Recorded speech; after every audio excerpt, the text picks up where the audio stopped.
Here's one thought on every NFC wildcard game. Packers at Eagles. The Eagles have faced the NFL's easiest schedule of defenses. The Eagles' offensive metrics are tough to make sense of. At first glance, they look good. But according to DVOA, the Eagles finished the regular season ranked 13th in offensive efficiency. That's because DVOA tries to account for schedule strength, and the Eagles have faced the easiest schedule of opposing defenses this season by far. No one would look at the Packers' defense and think, that's one of the best units in the NFL. But Green Bay finished the regular season ranked 7th in defensive DVOA. The only team the Eagles faced this season that ranked higher was the Ravens. The Eagles go into the playoffs with a healthy and talented roster, but ultimately, their ceiling will be determined by whether the offense, specifically Jalen Hurts in the passing game, can be consistent enough against some formidable defenses. Eagles-Packers film breakdown: what Vic Fangio's defense can expect from Matt LaFleur in playoff opener, Inquirer. Much like the Eagles, the Packers became one of the most run-heavy teams in the NFL since taking a balanced approach in the opener. The Eagles finished the regular season ranked second in early down run frequency, according to RBSDM.com. The only team to eclipse their 53.7% early down run rate was the Packers at 57.3%. Also like the Eagles, the Packers have leaned heavily on the run on first down for good reason.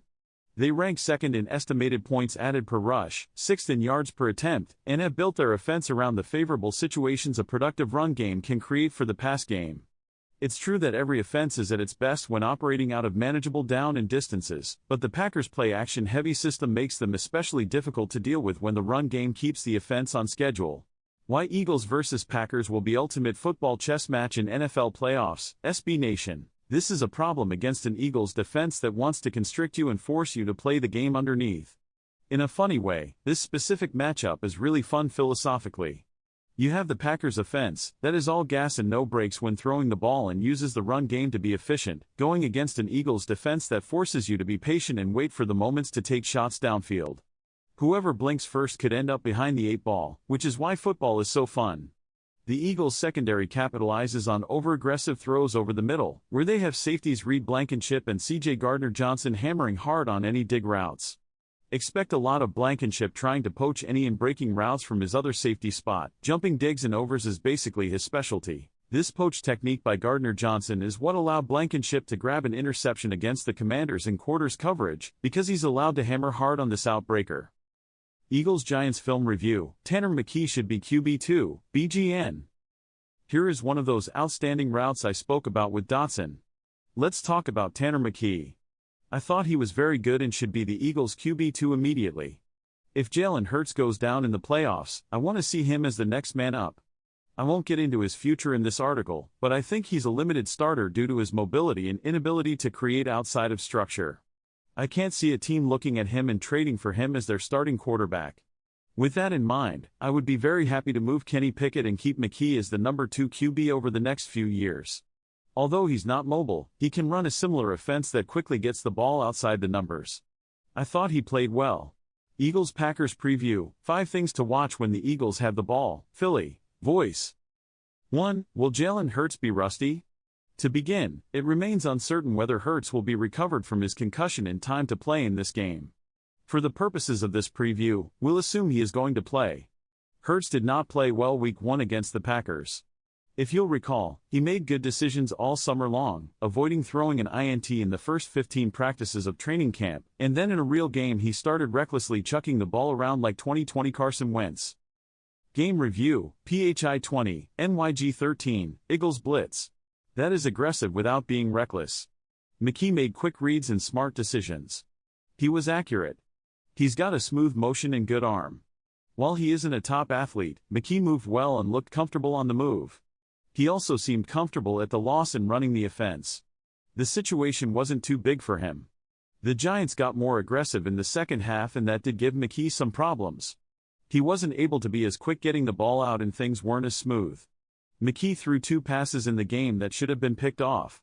He'll need to clean that up in the future. He now has a full game tape to study and learn from. I think McKee has the potential to be a solid starting QB in the NFL. He needs experience and an opportunity. Will be tested. Packers running attack a concern for Eagles, NBCSP. Their worst game of the year, they rushed for 82 yards, 4.1 per carry and beat the Texans 24-22. That was the Packers' worst rushing game this year. The Packers want to run the ball. They love to run the ball. They're determined to run the ball. And they're really good at running the ball. Much like the Eagles, the Packers have an efficient passing game, but also much like the Eagles, their offense is built around a powerhouse running game that made some NFL history this year. Green Bay this year became the first team in NFL history to average at least 4.0 yards in every game they played. They also rushed for at least 80 yards in every game. They're not the Eagles when it comes to hammering the rock, but they're not too far off. The Packers finished 5th with 147 rushing yards per game and 6th with 4.8 yards per carry, and that's a big concern for the Eagles. 8 times they ran for at least 160 yards. Only the Eagles and Ravens did it more. NFL playoffs, 5 scheme innovations to watch and how they work. Both Belichick and the 2018 version of Fangio used traditional, heavier bodies as their edge players in these fronts, Leonard Floyd and Kyle Van Noy. They are guys who traditionally rush the passer but can drop into coverage on occasion. In 2024, the league is a lighter place. The Eagles, where Fangio is now the coordinator, have light defensive ends who could play well in this position, as Floyd once did Nolan Smith Jr. and Bryce Huff. But instead of using those players, Fangio is using Zach Boyne.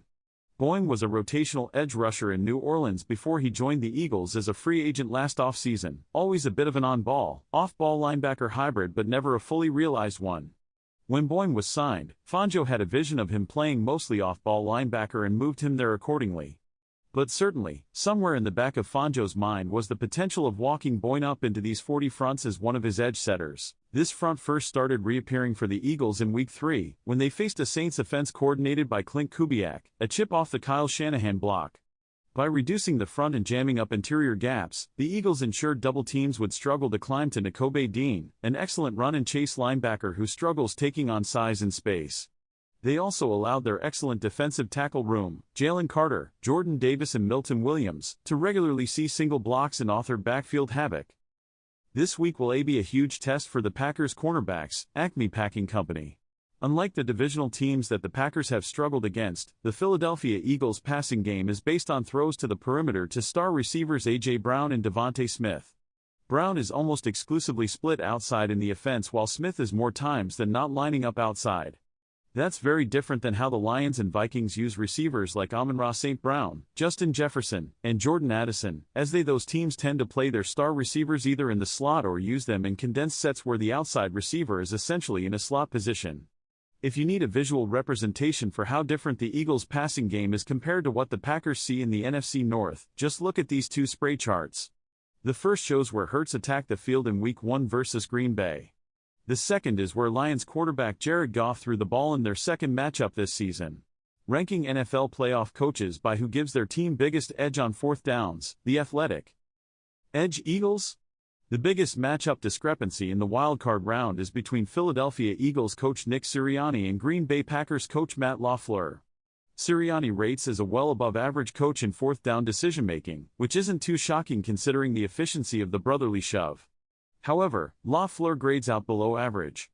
To be fair, he only had 10 decisions this year pegged as a go, and all of his incorrect choices were from 4+ yards away. Maybe the most interesting factor here is the health of both quarterbacks. Obviously, Jalen Hurts is paramount to the Eagles' brotherly shove, but with his status up in the air because of his concussion, will Sirianni remain as aggressive? And with Jordan Love nursing an elbow injury, will LaFleur get more conservative? We will see. Inside Brandon Graham's journey of faith, I know me, and I needed a mentor, P.E. Com. For 23 seasons, Pastor Ted Winsley has been the chaplain for the Eagles. Pastor Ted Winsley and the team hold Bible study every Wednesday in the defensive backs room at the NovaCare complex.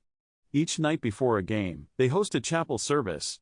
Over the years, he's made connections with countless players ranging from Brian Dawkins, who he still talks to twice a week, to Ike Reese and Jeremiah Trotter Sr., but the relationship Winsley made with Eagles defensive end Brandon Graham was quite unique. PFT's 2024 Defensive Rookie of the Year, Jared vs. PFT. Eagles cornerbacks Quinion Mitchell and Cooper DeJean also had solid rookie seasons. Both appeared in 16 games, with Mitchell, a starter, participating in 96% of the defensive snaps and DeJean, the team's top nickel corner, playing in 63%. All 4 players will have a chance to add to their solid first seasons this weekend, as the Rams host the Vikings and the Eagles host the Packers in the wild card round of the playoffs. Cowboys deny Bears' request to interview Mike McCarthy for head coach, blogging the boys. The Dallas Cowboys have denied a request by the Chicago Bears to interview Mike McCarthy for their head coaching position. After a lot of ambiguity and double talk from the front office, this is the first real indication of which way Dallas may be leaning regarding McCarthy's future with the team. McCarthy has about 1 week left on the 5-year contract he signed with the Cowboys in 2020. Because of that, even if they have no plans to re-sign him, Dallas has to grant permission for any other team wanting to interview McCarthy until that deal expires. For whatever reason, they did not give it to the Bears. The New York Giants need a quarterback, or two, so what are their options? Big Blue View. Still, the idea that I would do it does not matter. Whether or not the Giants would does. I still wonder if the Giants had a reason beyond we like Malik Neighbors better for passing on McCarthy when he was there for the taking last April. Benjamin Solik wrote this for ESPN recently. The Giants aren't just desperate for a new quarterback, they're also desperate for a big offseason win to wash the taste of the Saquon Barkley debacle out of their mouth. Whichever quarterback the Vikings don't commit to, either free agent to be Sam Darnold or injured rookie J.J. McCarthy, will end up in New York and be the starting quarterback in 2025. It won't shock me if Solik is right. 2025 Jaguars head coach hiring process rumors, news, interviews and analysis after Doug Peterson firing, Big Cat Country.